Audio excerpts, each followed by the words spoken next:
Cordial saludo, estimados participantes del curso de CCNA versión 7. Este video se está desarrollando con el fin de dar la explicación del módulo 12, direccionamiento IPv6. Bueno, recuerden que en este tema vamos a ver los siguientes subtemas. Aquí vamos a hablar sobre los problemas de IPv4. Vamos a hablar sobre la representación de direcciones IPv6. También sobre los tipos de direcciones IPv6. También vamos a hablar sobre configuraciones estáticas de GUA y LLA. Vamos a hablar sobre el direccionamiento dinámico para la GUA y hacer un ejercicio. Y si alcanzamos, seguimos con el tema y si no, hacemos otro video segunda parte. Otro de los temas que tiene este capítulo sería direccionamiento dinámico para las LLAS en IPv6. Otro sería dirección de multicast para IPv6. Y otro sería la división de subredes en una red de IPv6. Y haríamos también un ejercicio en la segunda parte. Bueno, recuerden que el objetivo es implementar un esquema de direccionamiento IPv6 y pues hay unos objetivos de ese tema que son estos tres: configuración dinámica de direcciones link local, identificación de direcciones IPv6 e implementación del esquema de direccionamiento IPv6. Bueno, vamos a empezar con problemas de IPv4. Entonces, pues hay muchas causas por las cuales se debe empezar a implementar IPv6.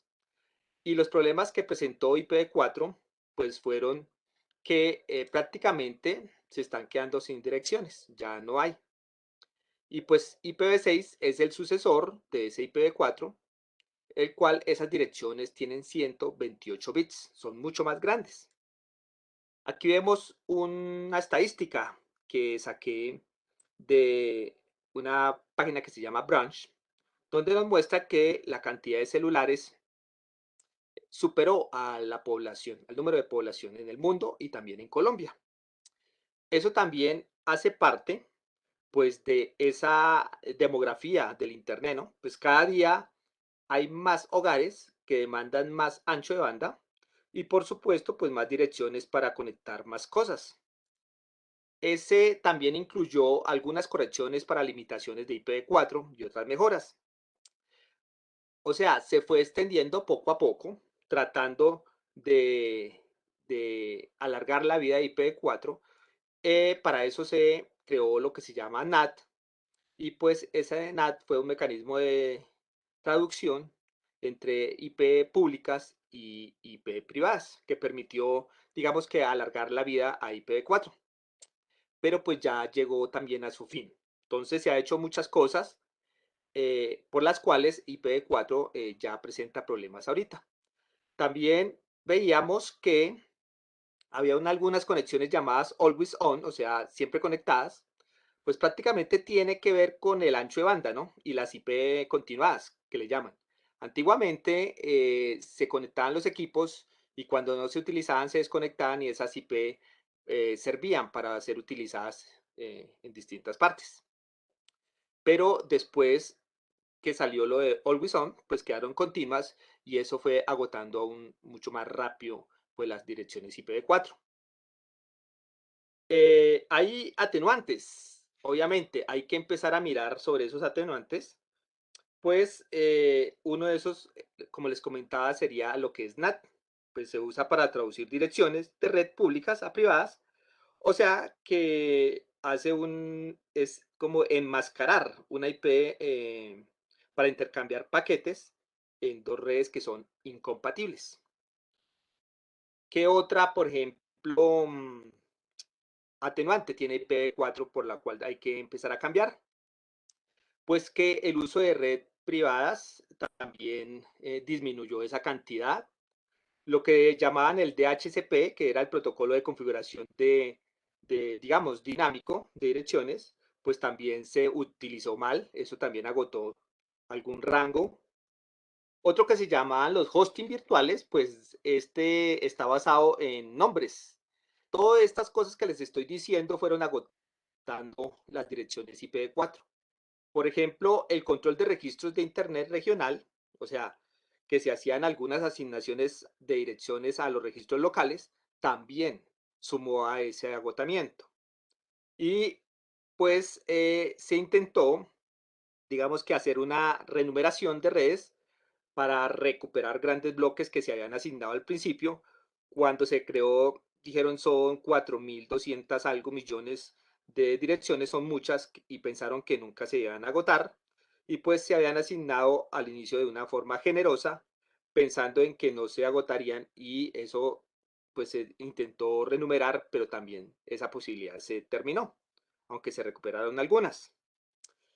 Entonces, aquí, pues también aparte de esas problemáticas generaron otras tecnologías que, como vieron anteriormente, pues el crecimiento exponencial y todo lo descrito ha llevado al agotamiento de estas direcciones. Es decir, desde hace 4 décadas comenzó la preocupación y esto ha impulsado a, digamos, la adopción de estas tecnologías como redes Classful, que fue una de las que empezó, digamos, como a aplicar y que también se ha explicado en otro de los videos de otros capítulos. En este caso, las redes Classful, pues son redes de clase A, B y C, como lo están viendo aquí en la figura, que tienen un rango de direcciones IP y una máscara para cada clase. ¿Sí? Aquí vemos que esto se les llamaba porción de red y esto porción de host. Y a menores redes, mayor número de hosts, como están viendo aquí. En la clase A, menos redes, mayor número de dispositivos conectados, o sea que eran para redes grandes. Estas son, digamos, mayores redes, menores hosts. Y las tipo C, que son las que utilizamos mucho LAN, sería mayor número de redes, pero con menores equipos, hasta 254 equipos. Entonces, pues prácticamente esa class full significa pues que es un enrutamiento de dominios sin clases y se introdujo en 1993. Bueno, otra que apareció fue la direcciones CIDR, pues prácticamente esos son como enrutamiento entre dominios sin clases. Y aquí, como estamos viendo en la figura, pues podíamos ver que se generaron, digamos que eh, algunos, em, algunas direcciones que permitían enrutar con lo que les llamaban el prefijo. Y esto nos ayuda a hacer algunas redes para poder generar esta tecnología que nos extendiera en la conectividad. Bueno, entonces aquí vemos un dato que nos da Cisco, que IPv4 posibilita pues 4.294 millones, que sería más o menos 2 elevado a la 32 de direcciones de dispositivos diferentes. Pues en este momento es menor a la población mundial. Y con el Internet de las Cosas y las redes de nueva generación, pues ahora ya no nos sirve para lo que nosotros lo necesitamos. Por eso nace algo que se llama IPv6. Entonces, antiguamente y todavía en redes tradicionales se conecta, digamos que si yo quiero hacer unas subredes, yo conecto a este dispositivo pues cambiando lo que se les llama el prefijo. Por ejemplo, si yo quiero aquí 10 hosts, barra 28. Si yo quiero aquí 70 hosts, raya 25. Si yo quiero otra en el 00, en el fase Ethernet, 60 hosts, pues aquí dice raya 26. Si yo quiero aquí en otro 3 hosts, raya 29, y nos toca hacer una serie de configuraciones en IPv4 para poder conectar varias subredes. Mire que ya en IPv6 se hace mucho más fácil porque a todo le podemos asignar barra 64. Como hay demasiadas direcciones, ya no nos preocupamos si se van a agotar. Bueno, hay cálculos que dicen que pueden durar años, pero yo soy muy escéptico porque estamos trabajando en la era de la inteligencia artificial y la automatización de redes. ¿Y eso qué quiere decir? Que absolutamente todo puede estar conectado y podría estar agotándose estas direcciones IPv6, pues no en pocos años, pero sí no te podría calcular con estos cambios tecnológicos y cambios disruptivos, pues cualquier cosa es posible, pero sí tenemos Algo, digamos que un poco seguro, es que nos va a durar unos cuantos años, no hay que preocuparnos por volver a cambiar de tecnología. Por ahora, por lo menos esta generación no se va a preocupar. Entonces, en esta parte del IPv6, pues llega aproximadamente desde 1998, que comenzó su desarrollo cuando dos personajes que se llaman Steven Deering y Robin Hayden, que eran empleados de Cisco, y el otro de Nokia, hicieron una publicación del protocolo RFC. Entonces, al hacer esa publicación, pues dieron pie a empezar a trabajar, pues digamos que la coexistencia del IPv4 e IPv6. Y para esta coexistencia, pues se ha hecho tres divisiones, o sea, en categorías, digamos, técnicas para poder hacer ese empalme, hablemoslo así, ¿sí? Entonces, el primero es la coexistencia de IPv4 en IPv6 que se llama Dual Stack. Y ese Dual Stack, pues son las aplicaciones o sistemas operativos que deciden a partir del DNS hacer ese contacto, esa comunicación. Por eso no se debe usar direcciones literales en ningún servidor, aplicaciones o servicios de uno de los problemas más grandes que presenta si se llegan a trabajar lo que son las direcciones literales aquí en el Dual Stack. Entonces, al mirar esta imagen, nosotros podemos ver que en la parte izquierda está el IPv6 Only Stack. En la gráfica de la mitad está el Dual Stack y en la gráfica derecha está el IPv4 Only Stack. ¿Qué quiere decir esto? Que si ven el del centro, ese se llama doble pila. Y pues si ustedes ven esta parte del TCP y el UDP, son iguales, o sea, son casi el 100% iguales. A esto se les llama pilas híbridas. Y pues no se puede quitar o desactivar, simplemente de pronto se desactiva el IPv4, pero no se puede quitar.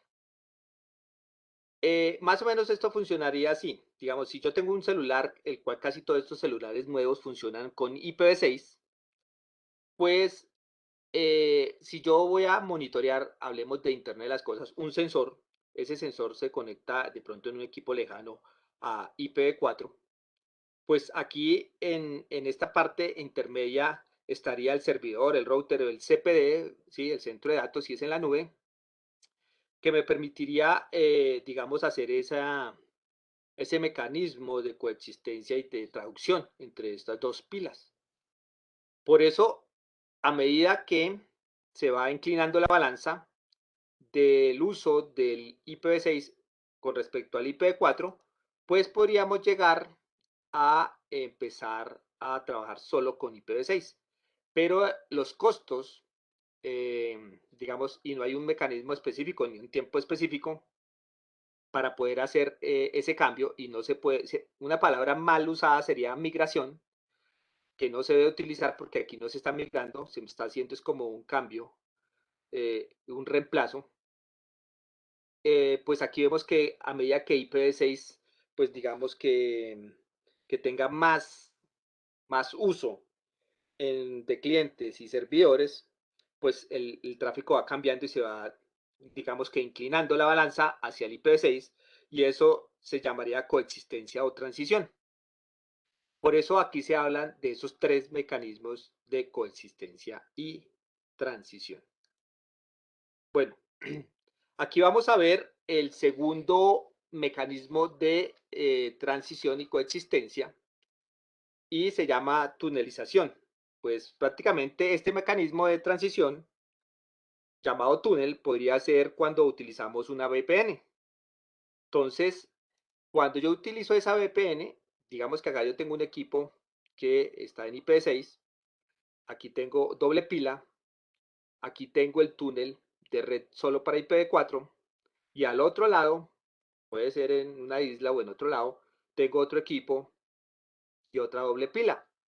Entonces, para hacer esa comunicación y pasar por esta red de solo IPv4, necesito hacer un túnel. Y pues, digamos que ese túnel, uno de los más usados se llama 6-in-4, ¿sí? Y ahorita vamos a explicar sobre ese, digamos, qué tipos de túneles hay. Y pues se puede hacer IPv4 sobre IPv6, también se puede hacer IPv6 sobre IPv4 y también se puede hacer IPv4 sobre IPv4. Entonces, como ustedes pueden observar en estas imágenes, podemos hacer esos túneles de ida y de vuelta, hablemoslo así. Pues también depende de los protocolos que lo soporten. No es que eso se haga tan fácil. Y pues, digamos que el más usado, como yo les decía, era 6-in-4, 6-en-4. Y significa que este es un mecanismo de transición de protocolo IPv4 a IPv6, pues que el cual digamos que funciona utilizando un túnel que encapsula los paquetes de IPv6 en IPv4 y esto se define por la RFC 4213.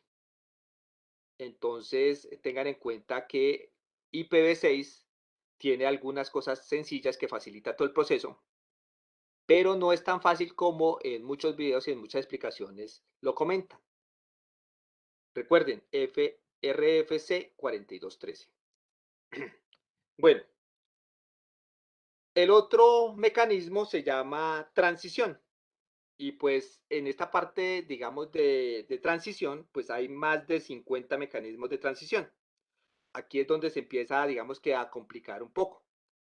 Pero para este tema y para este curso, pues recomendamos en este mecanismo de transición, vamos a recomendar entre los que están viendo en pantalla, que está el 6-in-4, que es diferente a otro que se llama 6-to-4, y otro que se llama el TB, TSP, acá está el 6-to-4, o porque no son iguales, está este que dice Teredo, túneles automáticos, aquí está este ISATAP, otro que se llama 6-over-4, otro que se llama Softwire 6RD, pero pues los más recomendados van a ser estos últimos que son NAT64, que también ahí está el NAT444, está el DS Lite, está el LW4O6, el 464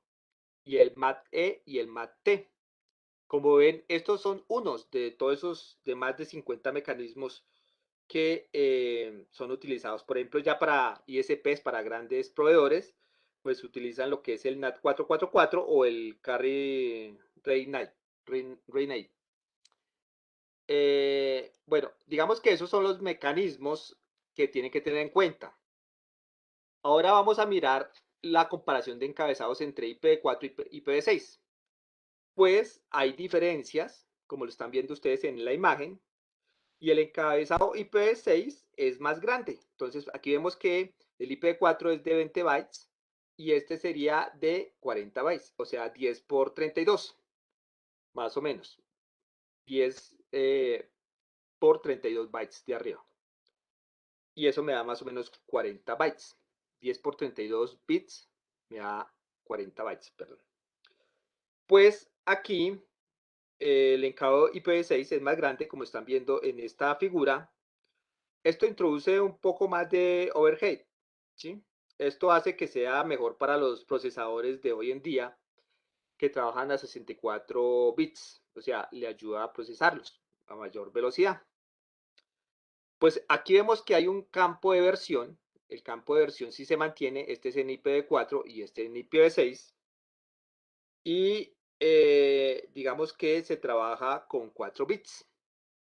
Esto sí se empieza a cambiar dependiendo la versión, aquí los bits. Tenemos por aquí, por ejemplo, uno que se llama la clase de tráfico o el traffic class. Este trabaja con 8 bits y pues este reemplaza el campo, digamos que se llamaba TOS, Type of Service. Digamos que era el que clasificaba los datos que circulan o, en la parte de esa comunicación. Pues aquí se podría revisar para este clase de tráfico la RFC 0791 y la RFC 1349, que era igual para IPv4. Bueno, digamos que por aquí vemos la etiqueta de flujo o el flow label, que tiene más o menos, si ustedes ven aquí, aproximadamente 20 bits. Este campo es nuevo, ¿sí? Y su rol es permitir a los equipos intermediarios, pues, identificar el tipo de flujo, o sea, más o menos para identificar ese tipo de flujo. Y si ustedes quieren aprender más sobre ese tema, yo los invito a consultar la RFC 6437, donde nos amplía ese tema. Estamos haciendo una comparación, digamos, grosso modo, debido a que, pues, técnicamente tiene muchas más cosas, digamos, que analizar estos encabezados. Aquí estamos viendo, por ejemplo, el campo de longitud de carga útil o el payload. Este tiene más o menos, aquí si calculan 16 bits. A diferencia del IPv4, pues digamos que el encabezado es de tamaño fijo digamos, a 20 bits, más o menos. Aquí vemos el ancho ya de la dirección IP, que sería de 128 bits. Y pues la comparación así del encabezado, pues hay otros que sería el siguiente encabezado, que este es el que más o menos nos guarda el código para tener el orden de encabezados en los envíos de paquetes. El límite es altus y aquí desaparece, pues, por ejemplo, el time to live y otras cosas ya en IPv6 no se dan. Bueno, vamos a hablar sobre la representación de las direcciones IPv6. Entonces, recuerden que la IPv6 tiene 128 bits de longitud y está escrita en hexadecimal. Pues las direcciones IPv6 no distinguen entre mayúsculas y minúsculas. Yo puedo escribir F mayúscula, F minúscula y la va a tomar. Así que, por ejemplo, vamos a ver el formato preferido de una dirección IPv6.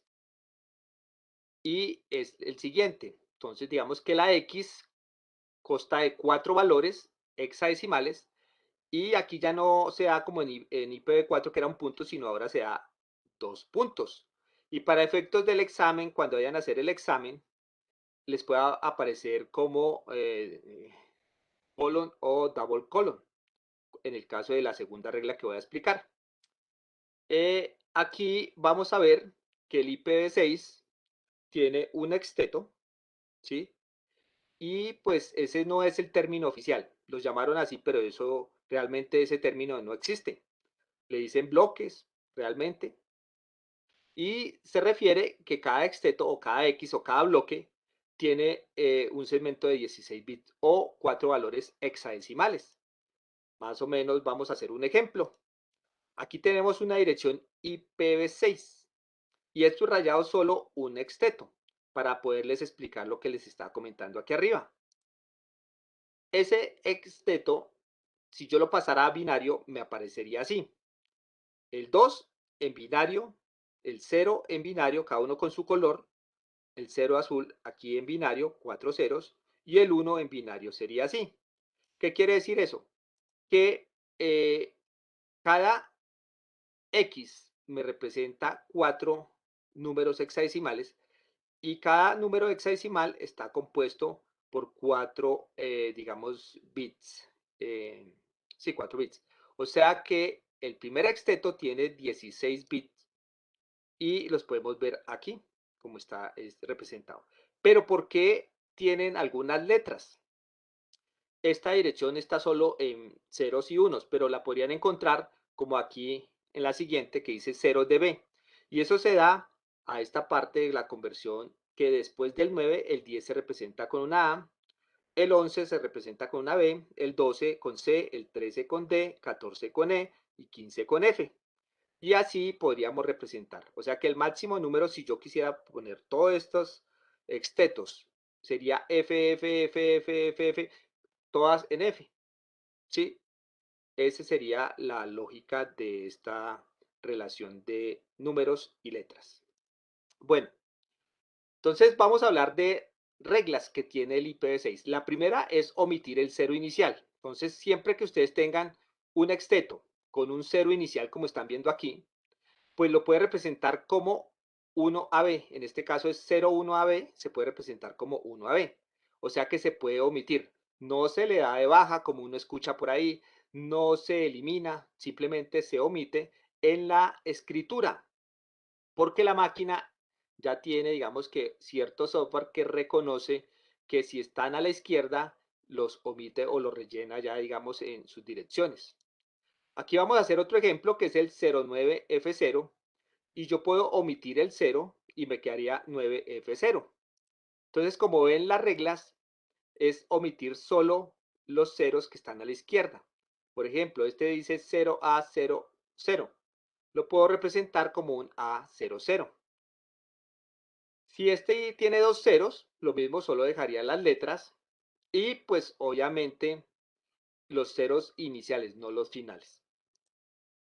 Aquí vemos una dirección que hemos venido trabajando y hay una forma de reducirla sin los ceros iniciales. Entonces, este cero y todos los ceros que están marcados aquí en la parte izquierda, pues se omiten y la dirección me quedaría así, más corta. Eso para la primera regla, ¿sí? No más. Bueno, en la segunda regla estamos hablando de los dos puntos o doble punto. Y pues se puede reemplazar cualquier cadena única y contigua. Esa palabra es clave, contigua. De uno o más segmentos de 16 bits o extetos o bloques que estén, digamos, compuestos por cero. Entonces, vamos a hacer un ejemplo para que se entienda. Si yo tengo esta dirección, 2001 DB8 café 10001, pues primero elimino los ceros que están a la izquierda y la dejo así, como en el ejemplo anterior. Y yo la puedo representar aquí. Ya estoy quitando esos tres ceros que están en rojo, que son contiguos, y lo reemplazo por los cuatro puntos o los doble colon. Y así yo podría seguir reduciendo mi dirección IP para manejarla mejor. Pues esos doble colon solo se debe tener una vez en una dirección IPv6. No puede haber dos doble puntos acá y después dos doble puntos acá, porque la máquina no los va a reconocer, se va a perder. Solo debe haber esos cuatro punticos en una sola dirección, solo tiene que estar una vez. Entonces aquí vemos esta parte, que es, digamos, como recomendada. Todo lo que está en rojo, yo puedo aplicarle las dos reglas, la de omitir los ceros a la izquierda y los contiguos reemplazarlos por los cuatro puntos. Entonces mire que ya mi dirección se hace mucho más fácil de manejar con esas dos reglas. ¿Sí? Ahí esa es como la idea principal de poder reducir esas direcciones IPv6 para no trabajarlas como tan extensas. Bueno, aquí voy a hacer los siguientes ejercicios. Entonces ustedes van a pausar el video y lo que van a hacer es que en un papel van a tratar de hacer estas dos reglas que les estoy diciendo. Tenemos estas direcciones y ahorita ustedes van a comparar después de hacer el ejercicio si las tuvieron bien o no. Vamos a explicar, por ejemplo, la primera. Aquí se está aplicando la regla de eliminar los ceros.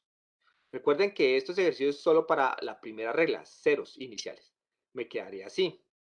Y como ustedes ya pausaron el video y realizaron la tarea ahí en una hoja, pues les dejo los resultados de las siguientes para que comparen si van entendiendo lo que es IPv6.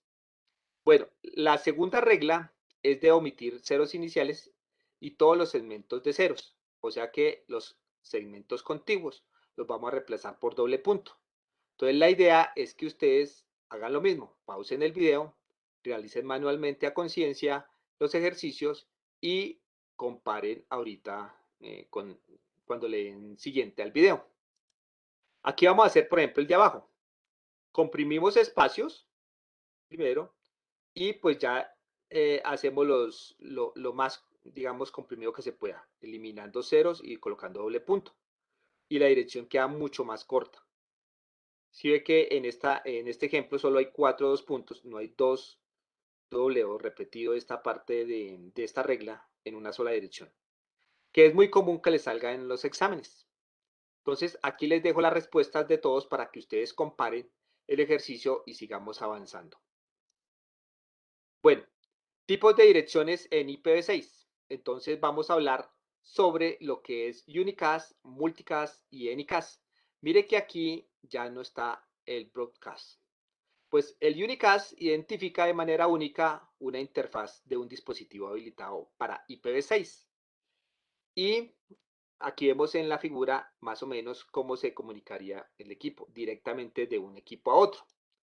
También tenemos lo que es el multicast, que se usa para enviar un único paquete de IPv6 a varios destinos. Entonces, desde aquí envía a varios destinos, no a todos, y a este se le llama multicast. Y pues está el anycast, que viene reemplazando a lo que se llama el broadcast, que aquí no existe, pero pues que digamos que una dirección unicast IPv6 que puede asignarse a varios dispositivos. ¿Sí? Ahí eso es lo importante que ustedes deben reconocer en estos tipos de direcciones IPv6. Bueno, vamos a hablar sobre la longitud del prefijo IPv6. Entonces tenemos esta dirección IPv4, la misma que habíamos tomado inicialmente. Entonces, aquí vamos a colocar estos primeros 4 extetos o bloques y a esto le vamos a llamar el prefijo. Mire que en IPv6 le decíamos que era la porción de red, en IPv4, perdón, y la porción de host, pero eso no existe realmente. Alguien le colocó así como para diferenciarlos. Pero aquí sí ya tienen nombres y estos primero, digamos, esta primera porción se llama prefijo y esta segunda porción se llama interface ID. Aquí se dividen en 64 bits de los 128 cada uno. Y digamos que a partir de ahí, yo voy a separar esa dirección aquí abajo para poderles explicar. Y lo que vemos es que los 3 primeros, pues se llaman prefijo de enrutamiento global, que por eso se recomienda, digamos que las direcciones que dan son barra 48. A partir de ahí, el siguiente exteto, que es este, se le llama identificador de subred, que es de 16 bits. Y el otro restante sería el interface ID, que sería de 64 bits. Entonces, como ustedes están observando, esta es como está constituido realmente ahorita los nombres de esta dirección IP y cómo se van a subdividir. Son recomendaciones que da la CNIC, ¿sí? Y aquí vemos la tablita de lo que es el decimal que trabajamos en IPv4, el binario y el hexadecimal. Bueno, entonces recuerden, la longitud del prefijo se representa en notación barra diagonal y se usa para indicar la porción de red, digamos, el prefijo en IPv6. Y la longitud del prefijo puede ir de 0 a 128, ¿sí? Que sería la longitud del prefijo IPv6, recomendado para la LAN. Pues digamos que aquí para estas redes se necesita barra 64, que es lo recomendado. Recuerde que todas estas recomendaciones que da la CNIC y que da Cisco son para llevar un orden en esta parte de IPv6. Bueno, aquí vamos a ver que hay tipos de direcciones unicast. En este caso vemos esta gráfica y vamos a hablar de direcciones especiales en IPv6. Mire que esta parte sí es supremamente importante. Entonces vamos a mirar que existen las Global Unicast, ¿sí? Que son direcciones, digamos, llamadas GUA, que son direcciones Unicast Global, prácticamente aquí como vemos. Son las equivalentes en IPv4 a los direccionamientos que le llamaban a las direcciones públicas. Más adelante las vamos a profundizar para poder analizarlas como salen. Aquí vamos a ver que estas direcciones globales están en el rango de 2004 puntos barra 3. Eso es lo que especifica la CNIC en el momento de organizar estas direcciones. Vamos a ir haciendo una tablita sobre estos rangos. Como en IPv4 explicábamos cuál era como la organización de esas direcciones para los tipos de redes, aquí en IPv6 también tiene unos rangos. Entonces, la segunda sería la Link Local Address, que es la LLA. Y pues prácticamente son equivalentes a las direcciones de red APIPA, cuando trabajaron IPv4. Para los que no recuerdan, digamos que es APIPA, pues es un protocolo que utilizan los sistemas operativos para obtener configuraciones de red. Digamos, en pocas palabras, es cuando se ajusta para obtener una dirección IP de manera dinámica y al iniciar, este no encuentra digamos, un servidor de DHCP y pues esa se actualiza. Pues esta dirección link local permite que un dispositivo se comunique con otros dispositivos habilitados para IPv6. O sea que si yo no habilito un router para IPv6 o no habilito un PC, pues no se van a comunicar. Pero por la gran mayoría vienen ya por defecto habilitados lo que son PCs. Y acá hay algo interesante en esta parte del link local y es que no son enrutables y están confinadas para un único enlace. Como ustedes pueden ver ahí, el rango de direcciones está entre la FE80 4 puntos barra 10 a la FE-BF 4 puntos barra 10. Entonces mire que ya vamos haciendo como la tablita ahí. Aquí está, por ejemplo, lo que le llaman el loopback. Pues prácticamente la loopback significa pues que es una interfaz lógica interna de un router. En IPv4 sería como los 4 puntos 128. Para IPv6 sería como los 4 puntos 1 128. Perdón, y para IPv4 sería el 127.001, que es la que nosotros utilizamos para hacer el pin al loopback al mismo equipo. Bueno, vamos a mirar ahora lo que son las no especificadas. Y pues digamos que estas no especificadas son similares a la primera dirección que es IPv4. En este caso, para la IPv6 sería 4.128 solo. Entonces mire que ya llevamos 4 de esas direcciones, digamos, especiales. Ahora seguimos con la Unique Local Address, que es la ULA. Pues son direcciones particulares. Pues digamos que no es que sean privadas, que son particularmente, digamos, porque son direcciones privadas y no son enrutables y tampoco se traducen globalmente a una dirección IPv6 global.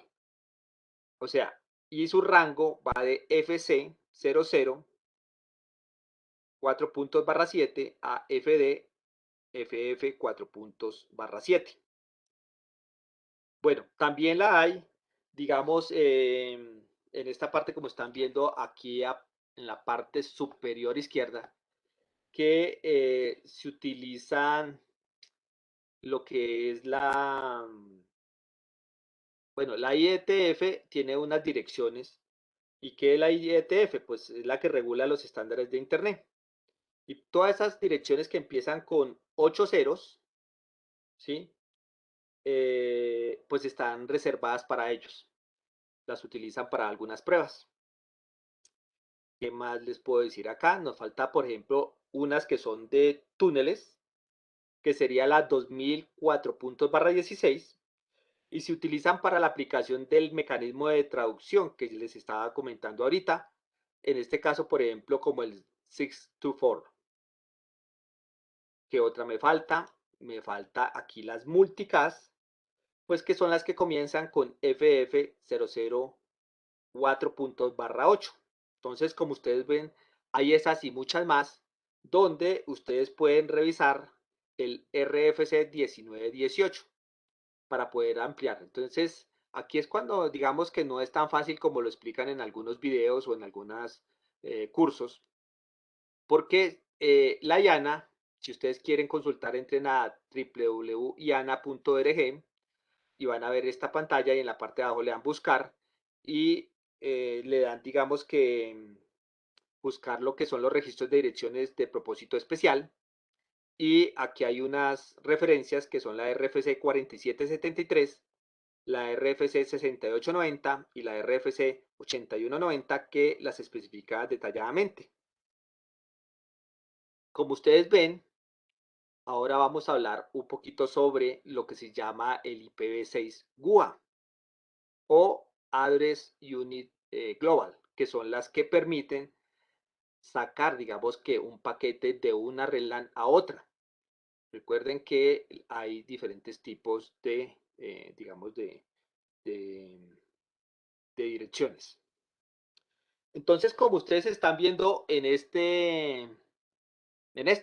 imagen, en esta diapositiva, pues aquí vemos que ellos toman los tres primeros bits, que en este caso sería 001, ¿sí? De un rango de estos estetos. Y este 001 se representaría como un 2000, ¿sí? Mire, el primero aquí sería 2 y el resto ceros. Entonces sería 2.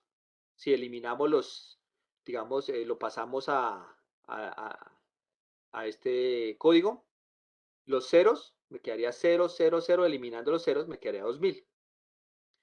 Y aquí vemos que el máximo sería, si yo pasara esto en 111, sería 3 FFFF, que es la máxima representación de esta dirección.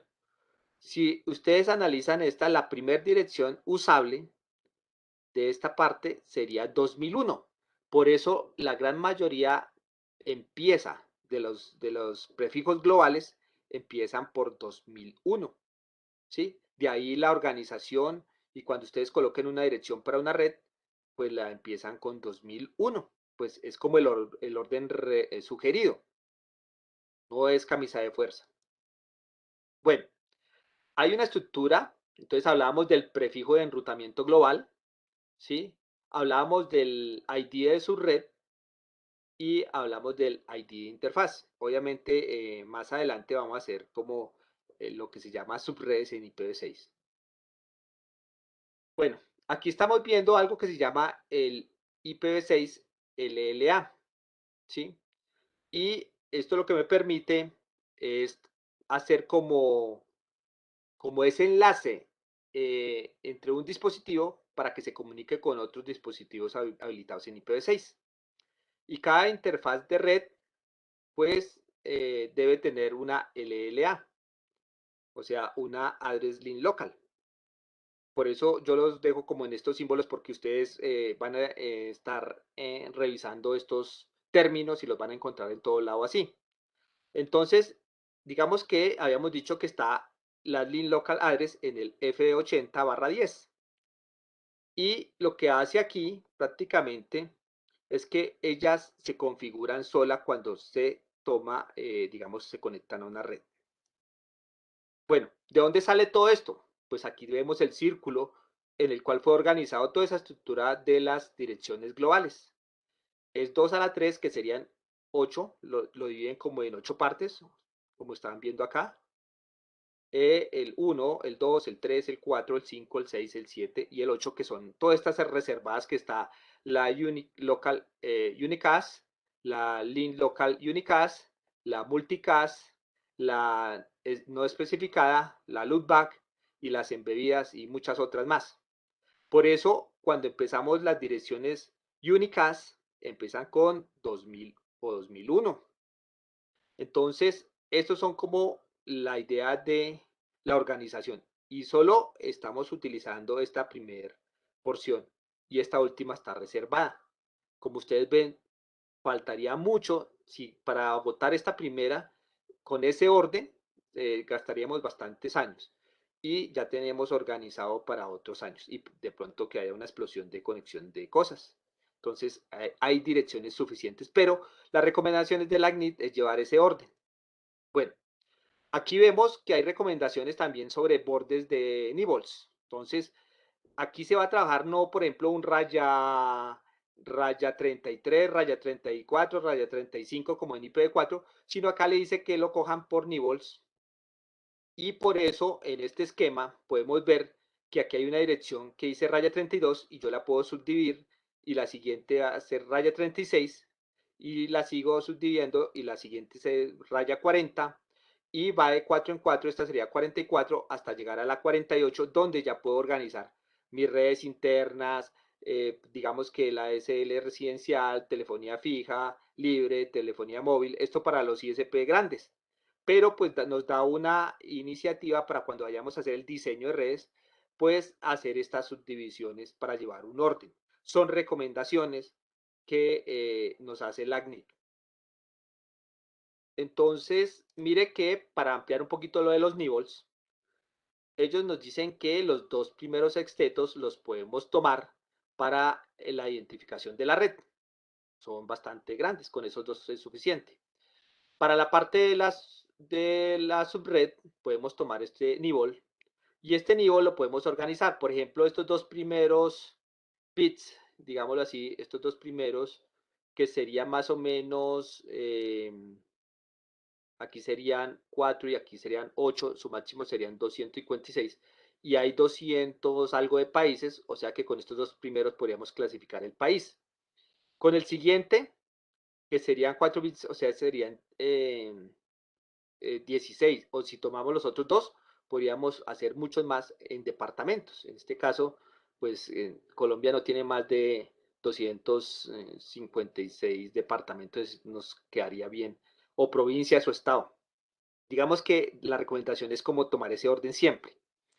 En el siguiente exteto, el primer, digamos, bit, aquí hablemos del primer cero, lo podemos tomar para, recuerden que cada uno tiene 16, tiene 4 bits.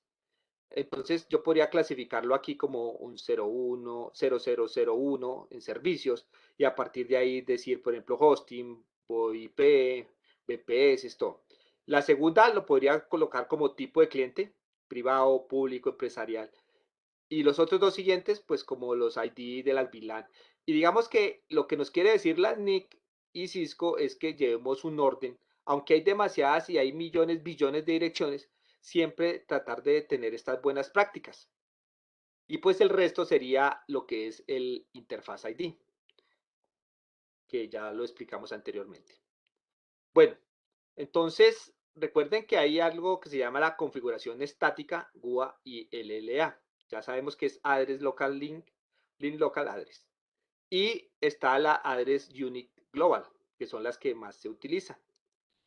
Bueno, aquí vemos algún ejemplo para que ustedes revisen cómo podríamos verificar esa primera conexión de lo que se llama el IP, digamos el GUA, el IPv6, que lleva la dirección IPv6, lleva el prefijo, como lo están viendo acá, 64. Bueno, también se puede, digamos, configurar el GUA en un host de Windows, desde, digamos, de una forma manual, también desde la pantalla. Pero en el siguiente video vamos a hacer un ejercicio para entender esta primera parte. Bueno, aquí vemos las LLAS que pueden ser configuradas manualmente mediante comandos. Y de eso se trata el siguiente ejercicio. Y la idea es que esa link local, que es la F80, y ya voy a explicar por qué 4.1, se puede configurar